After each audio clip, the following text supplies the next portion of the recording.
Expensive नहीं है, वहाँ पे एवरेज सैलरी कितनी है, वहाँ पे सारी इन्फॉर्मेशन मिल जाएगी। इस पे नहीं मिलता तो ये बात बिल्कुल झूठ है। टॉप लीडिंग 5 सेक्टर्स हैं जो टॉप लीडिंग सेक्टर है।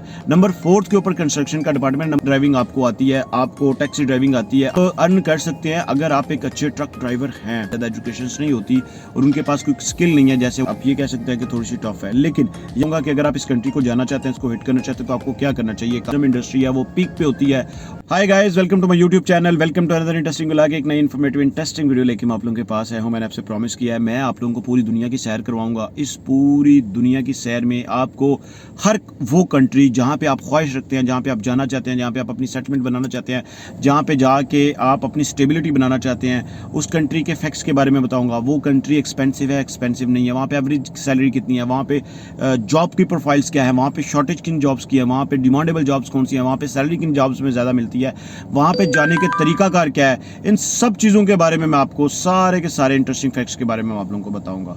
तो इस वीडियो में आपने मेरे साथ स्टे इन टच रहा है। और इस वीडियो को स्टार्ट करने से पहले मैं आप लोगों को एक इंटरेस्टिंग बात बताता हूँ कि इस वीडियो की जो सीरियल है लेट्स गो की, इसकी पहले पूरी वीडियोस मैंने 6-7 बनाई हुई है।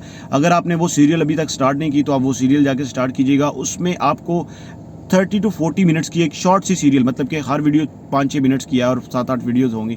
उन वीडियोस के थ्रू आपको इतनी सारी इन्फॉर्मेशन मिल जाएगी कि अगर आप भी प्लान कर रहे हैं शेंजन का वीज़ा लेने के लिए, और अगर आप भी चाह रहे हैं कि आपने भी सेटलमेंट बनानी है, स्टेबिलिटी बनानी है, आप भी मूव करना चाह रहे हैं शेंजन के पॉइंट ऑफ व्यू से, तो आप सबसे पहले जाके उन वीडियोज़ को देखिएगा। उन वीडियोज़ को देखने के बाद आप कोई एक ऐसा कंट्री सेलेक्ट करके उसके ऊपर वर्किंग करेंगे and definitely you will be the next one कि जिसको शेंजन का वीज़ा भी मिलेगा और वो वहाँ पर जाके अपनी आराम से ज़िंदगी को भी गुजार सकता है। अब बात करते हैं आज के जिस कंट्री की, उसका कैपिटल है कोपेनहेगन। वो एक स्कैंडिनेवियन कंट्री है और उस कंट्री के बारे में मैं सिर्फ इतना कहना चाहूँगा कि बहुत सारे लोगों को इसके वीज़ा अप्लाई करने का तरीकाकार ही नहीं आइडिया होता कि इसमें कौन से 2-3 डॉक्यूमेंट्स हैं जिनका खास ख्याल रखना चाहिए जब इस कंट्री का हम वीज़ा अप्लाई करते हैं। और इसका वीज़ा 110% मिलता है। अगर कोई कहता है ट्रैवल हिस्ट्री की बेस पर मिलता है, या आप ये कह सकते हैं कि आपके पासपोर्ट जो है ना फ्रेश पे नहीं मिलता, तो ये बात बिल्कुल झूठ है। जो लोग भी मेरे चैनल पे नए हैं, मेरी आपसे रिक्वेस्ट है सर काइंडली चैनल को सब्सक्राइब कर दीजिएगा, वीडियो को लाइक कर दे, वीडियो अच्छी लगती है इसको शेयर किया करें, इसको मैक्सिमम आप लोगों के साथ शेयर किया करें। आपका एक क्लिक हो सकता है बहुत सारे लोगों को हेल्प कर दे, किसी को वीज़ा दिलवाने में और किसी को रिजेक्शन से बचाने में।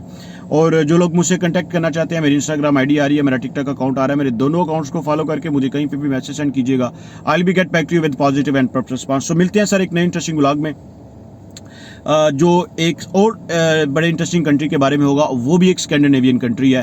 तो मैं नेक्स्ट व्लॉग की बात कर रहा हूँ कि जिस व्लॉग में वो भी एक स्कैंडिनेवियन कंट्री है। इसके बाद वाला जो व्लॉग होगा, इसी व्लॉग में आप मेरे साथ स्टे इन टच रहिएगा। मैं लास्ट पे आपको वो 2 से 3 डॉक्यूमेंट्स भी बताऊंगा जिससे आपको ये वीज़ा भी मिलेगा। तो सबसे पहले हम बात करते हैं कि यहाँ पे शॉर्टेज किन सेक्टर्स की है।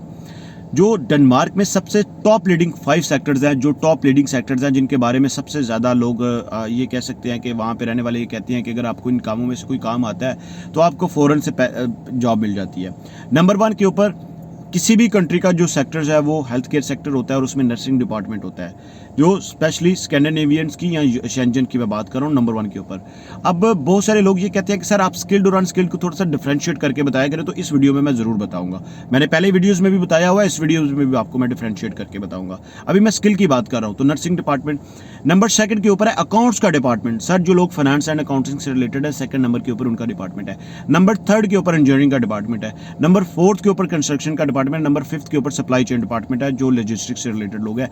ये स्किल्स की जॉब है। अब मैं आपको बताता हूं कि जो अनस्किल्ड वर्कर है उनकी जॉब के बारे में मैं बताता हूं कि जो डेनमार्क में अनस्किल्ड वर्कर चाहता है वो ये है। Sir driving top leading factor है। अगर आपको ड्राइविंग आती है, ट्रक ड्राइविंग आपको आती है, आपको टैक्सी ड्राइविंग आती है, आप मतलब कि कोई भी ड्राइविंग आपको आती है, आप अच्छी अर्निंग कर सकते हैं डेनमार्क में। और इनफैक्ट यहाँ पे ये भी कहा जाता है कि आप अगर क्या कहते हैं कि एवरेज में आपको बताने लगा हूँ 71K, दो डेनिश क्रोन की करेंसी है डेनमार्क की, 71K पर मंथ, 71,000 DKK, जिसको हम ये कह सकते हैं कि डेनिश क्रोन जो उनकी करेंसी है, वो आप अर्न कर सकते हैं अगर आप एक अच्छे ट्रक ड्राइवर हैं। ये मैं आपको डेनमार्क की बात बता रहा हूँ। अच्छा, इसके बाद 2nd अनस्किल्ड वर्कर में एक जॉब है। अगर आपको घरों का पेंट करना आता है तो आप इस पे बहुत ज़्यादा अच्छा अर्न कर सकते हैं अगर आपको हाउस पेंटिंग आती है।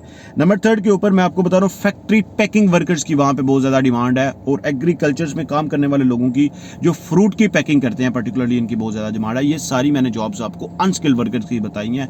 अनस्किल्ड वर्कर में ये है कि जिन लोगों के पास आप ये कह सकते हैं इतनी ज़्यादा एजुकेशन नहीं होती और उनके पास कोई स्किल नहीं है, जैसे वो इंजीनियर नहीं है, जैसे वो नर्सिंग डिपार्टमेंट से नहीं है, वो फाइनेंस एंड अकाउंटिंग से नहीं है, या सप्लाई चेन से नहीं है। अब इसके बाद सेकेंडली बात करते हैं कि ये रहने के पॉइंट ऑफ व्यू से कैसा कंट्री है, एक्सपेंसिव है बट अफोर्डेबल है। तीसरी बात ये करते हैं कि इंग्लिश यहाँ पे डेफिनेटली इंग्लिश एक कम्युनिकेशन मीडियम है, और हाफ ऑफ द लोग जो है ना वो वहाँ पे वो इंग्लिश लैंग्वेज को ही प्रायोरिटी देते हैं। अच्छा, इसके बाद जो एक और बड़ा इंटरेस्टिंग फैक्टर है वो ये है कि टूरिस्टिक पॉइंट ऑफ व्यू से बहुत सारे लोग यहाँ पे टूरिस्टिक पॉइंट ऑफ व्यू से जाते भी हैं और नहीं भी जाते।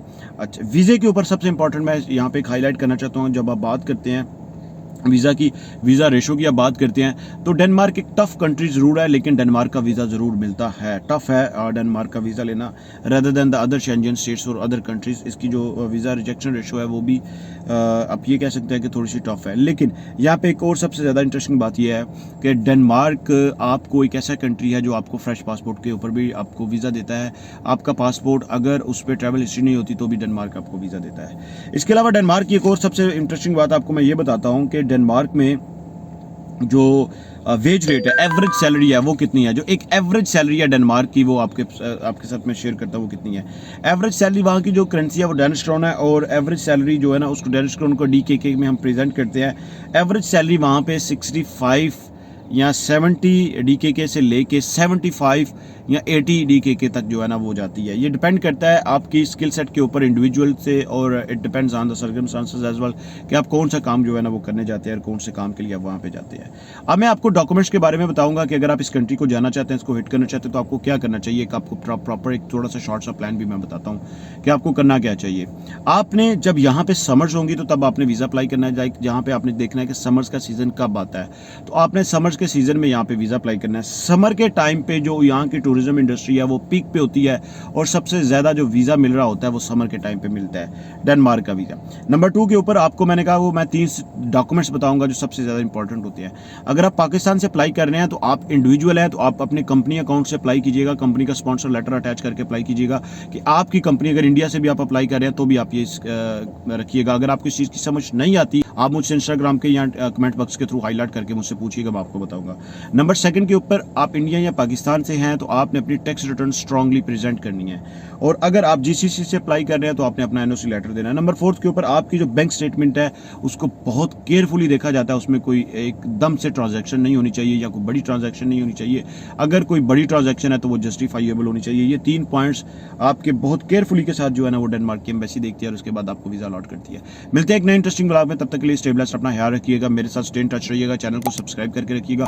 इसी सीरियल की आने वाले दिनों में बहुत इंटरेस्टिंग वीडियोज़ आएंगी जिनमें मैं आप लोगों को बहुत इंटरेस्टिंग कंट्रीज़ के बारे में इन्फॉर्मेशन दूंगा और बताऊंगा कि वहाँ पे आप सबसे ज़्यादा कैसे जा सकते हैं और इजीली कैसे जा सकते हैं, और स्टूडेंट्स के पॉइंट ऑफ व्यू से भी आपको इन्फॉर्मेशन प्रोवाइड करूंगा। तो मेरे चैनल के साथ स्टे इन टच रहिएगा, मिलते हैं नए इंटरेस्टिंग ब्लॉग में, तब तक के लिए स्टेबलाइज, लाइक करना और शेयर करना मत भूलिएगा।